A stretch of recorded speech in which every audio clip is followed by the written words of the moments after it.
I don't believe the guy scaled the wall by himself. I want to see the video of him actually scaling. I saw the dude afterwards. He's way out of shape. I don't think he did it. But the bottom line is that the wall is going up.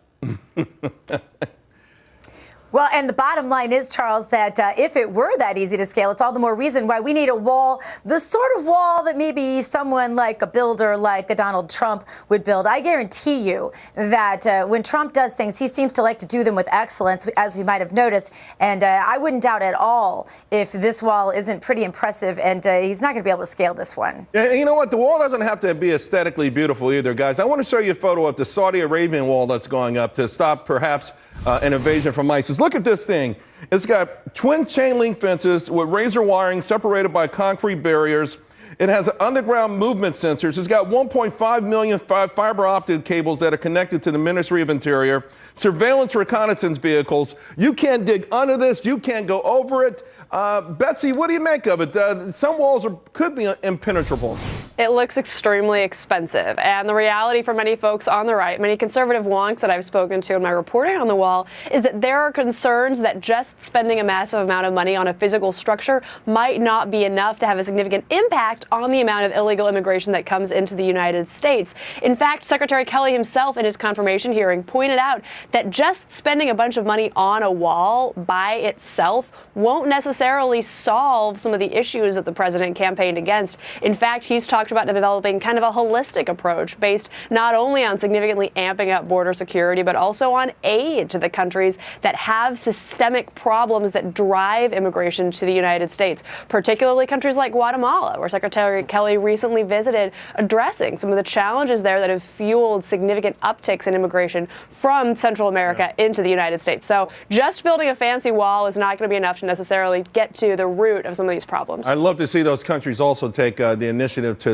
reignite their own economies. And Alex, I'm pretty sure, knowing where you come from, even if the wall cost $1, you'd be against it. But what about the idea that the wall, in conjunction with trade policy, currency policy, to help prop up some of these currencies like the Mexican peso from free falling, things that would actually help create middle class economies south of the border without them having to come to this country? You know, free trade and the free flow of currencies across borders is a fantastic policy. That's one of the reasons why I'm worried about the Trump administration trying to erect or arguing for more trade barriers in Central and South America. But the best way to get control of the border is what the government did during the Eisenhower administration, which was to create a vast, large, temporary guest worker visa program to allow the vast majority of people who want to come here to do so legally, so that the border enforcement and the ICE Didn't Eisenhower also send a bunch of people back to Mexico, Alex? On trying to stop illegal. Alex, didn't Eisenhower also send a bunch of illegal immigrants back south of the border?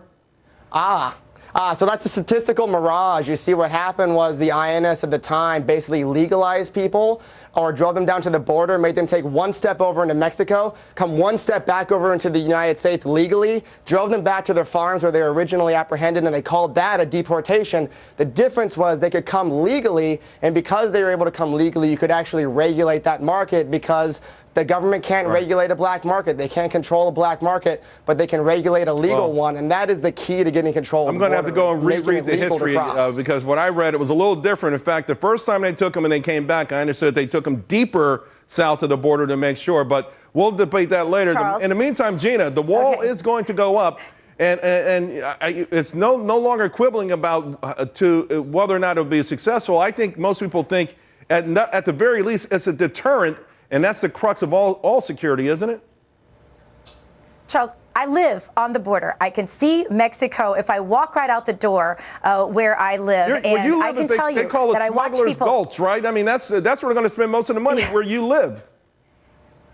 I can tell you, exactly. I can tell you that when you watch the people come right up on the beach, I have children in school with friends whose parents literally surf across the border on a regular basis. There is so little. Under Obama, all of the Border Patrol has virtually disappeared, and the crime has increased in my neighborhood. So for those out there who want to pontificate about policy and other things, I can tell you that the crime in my neighborhood, which is largely Hispanic legal immigrants, tolerance is very high. We are very much in favor of a wall, and we are very excited for the changes that President Trump is making. Well, you're going to get what you wish for. Guys, thank you all very much.